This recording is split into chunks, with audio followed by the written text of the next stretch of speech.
Boa tarde, pessoal. Vamos agora para a próxima parte da nossa matéria, onde nós vamos fazer uma revisão sobre funções. Começando, revisando função do primeiro grau. Uma função do primeiro grau, uma função afim, uma função que descreve uma reta no plano cartesiano. Lembrando um pouco sobre funções, toda função é uma lei que associa elementos de um conjunto A elementos de um conjunto B.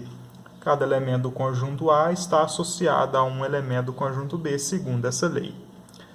No caso da função afim, a lei que associa o elemento do conjunto A ao elemento do conjunto B, ela vai ser sempre do tipo f de x igual a x mais b, onde x é o elemento do conjunto A e f de x o elemento do conjunto B, f de x ou y.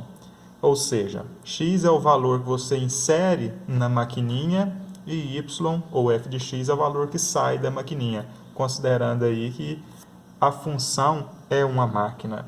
A função processa o dado. Então, você insere o dado x, o dado é processado pela lei e você obtém o dado y.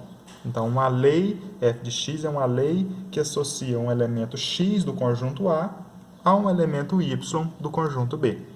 No caso da função afim, sempre desta forma, ax mais b. Onde esse b aqui é um termo independente de x, ou seja, coeficiente independente, um coeficiente sem x. Então, é um coeficiente que vai determinar a altura do gráfico no plano cartesiano. Ele vai determinar a interseção do gráfico com o eixo y. Este coeficiente b aqui, o valor dele vai prevalecer quando? Quando x for zero, porque se x é zero, x anula o a, sobra só o b. Então, por isso que ele é a interseção com o eixo y do plano cartesiano. Enquanto esse a aqui, ele vai determinar a inclinação da reta. Lembrando que toda função do primeiro grau, função afim, descreve uma reta no plano cartesiano.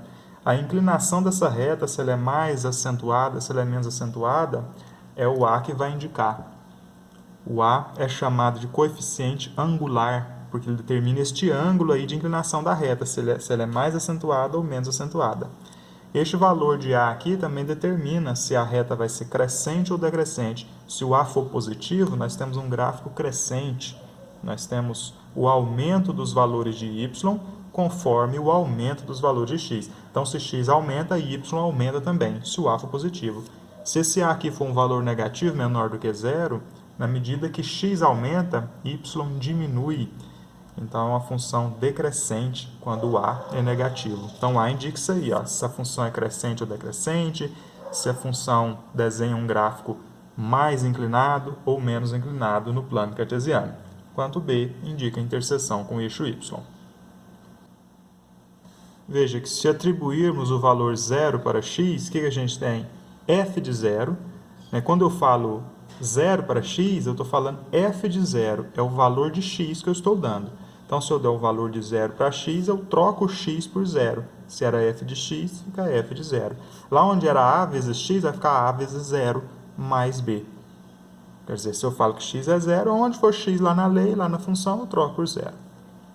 O que acontece? A vezes zero é zero, então o que sobrou? F de zero é igual a b. Ou seja, quando x é igual a zero, f de x é igual a b. Isso indica a interseção com o eixo y. Então, aonde o gráfico cortar o eixo y, você vê lá um gráfico da função, ao invés de lei da função, se você vê o gráfico cortando o eixo y, lá onde ele corta o eixo y, lá é o coeficiente b dessa função, é o coeficiente linear dessa função. E quando a gente tem f de x igual a zero, a gente chama isso daqui de raiz da função, ou zero da função. O que é o zero raiz da função? É quando você igualar o y, ou você igualar o f de x a zero. Qual o valor do x para que isso ocorra? Ou seja, qual o valor de x para que y, ou para que f de x seja igual a zero? Esse é o zero, ou raiz da função. Vamos lá então, Temos que, para achar a raiz da função, para achar o x quando f de x é zero, eu vou igualar f de x, ou y, a zero. Então, aqui no lugar de f de x, que estava isolado, eu coloco zero. Ou seja, eu vou ter zero igual a x mais b. Isso aqui vai me dar o zero da função. b está mais, vai passar menos, a está multiplicando, vai passar dividindo. Então, o zero da função afim vai ser sempre o valor de x quando você tiver menos b dividido por a. Se x for igual a menos b dividido por a, nós temos o f de x igual a zero, portanto, nós temos o zero ou raiz da função. E o que isso aí indica lá no plano cartesiano? Isso aí indica a interseção com o eixo x. Então, aqui, ó, que é o eixo x, o gráfico sempre vai cortar o eixo x onde? No menos b sobre a, no zero ou na raiz da função. Enquanto vai cortar y no b, no termo independente, no coeficiente linear da função. E esta inclinação, se ela é muito inclinada, pouco inclinada, mais inclinada ainda, se ela é uma reta decrescente, quem indica é o coeficiente angular, o coeficiente a.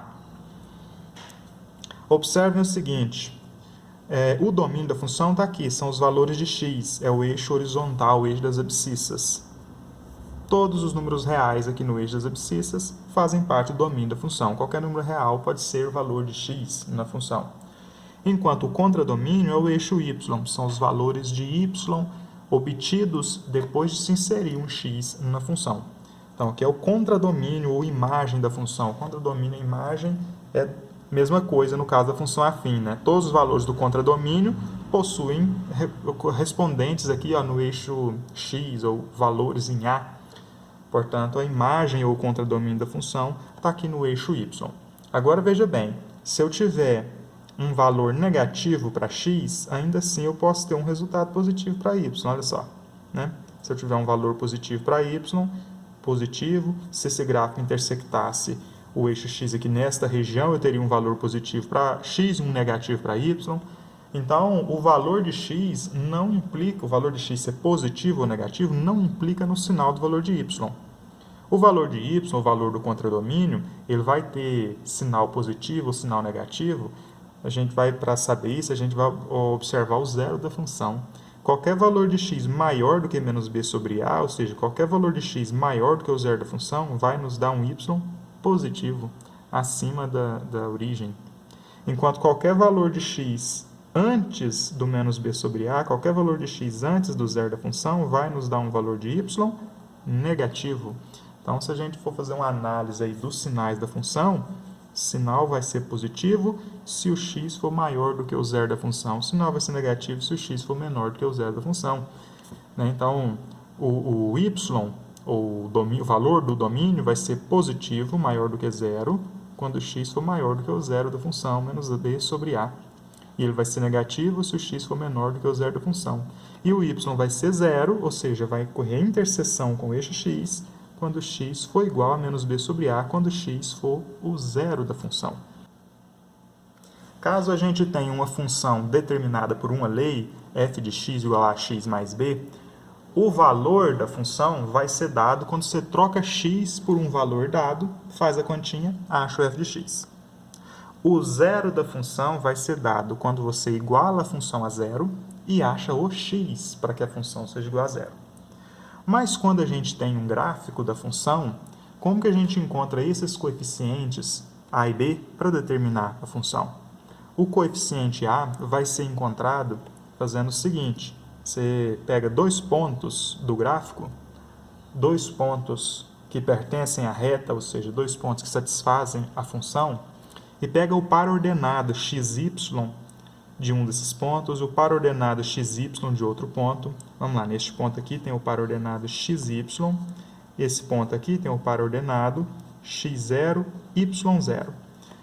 Você vai pegar essas coordenadas aqui, ó, e fazer da seguinte forma, fazer a variação em y dividido pela variação em x. Este resultado aí, variação em y dividido por variação em x, vai nos dar o coeficiente a, também chamado de taxa de variação da função. Então, vamos lá, no nosso caso, a gente tinha o y variando de y0 até y, então a gente vai pôr aqui no numerador y menos y0, e no denominador x menos x0, a variação em x. Y menos y0 dividido por x menos x0 vai nos dar o coeficiente a.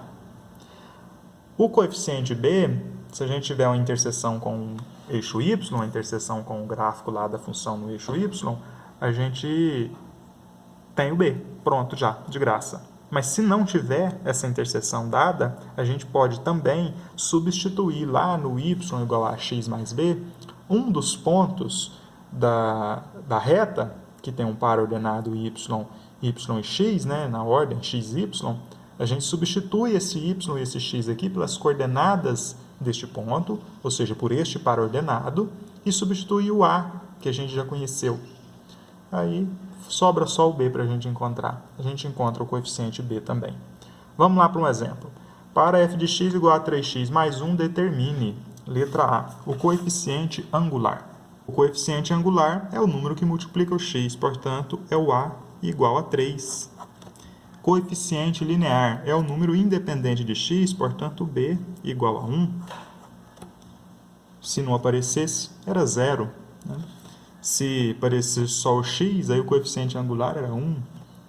O valor da função quando x igual a 2. O que eu vou fazer? Eu vou fazer o f de 2, onde eu vou substituir o x por 2. Então, nós vamos ter 3, lá era 3 vezes x, vai ficar 3 vezes 2, mais 1.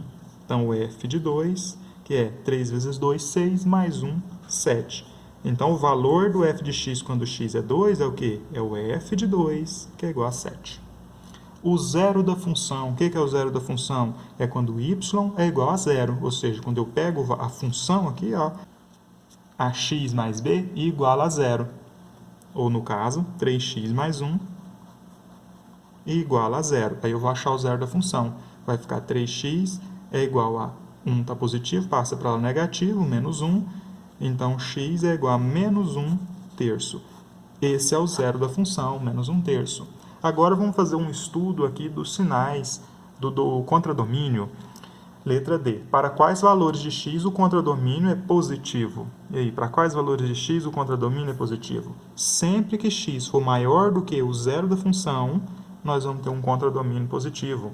Se x for menor do que o zero da função, contradomínio negativo. E se x for igual ao zero da função, o contradomínio é zero. É justamente o zero da função, né? Interseção com o eixo x. Bom, vamos lá, né? Para quais valores de x o contradomínio é positivo? O contradomínio é positivo para todo x pertencente aos reais, tal que x seja maior do que menos 1 terço. Nesses casos aí, nós temos o contradomínio positivo.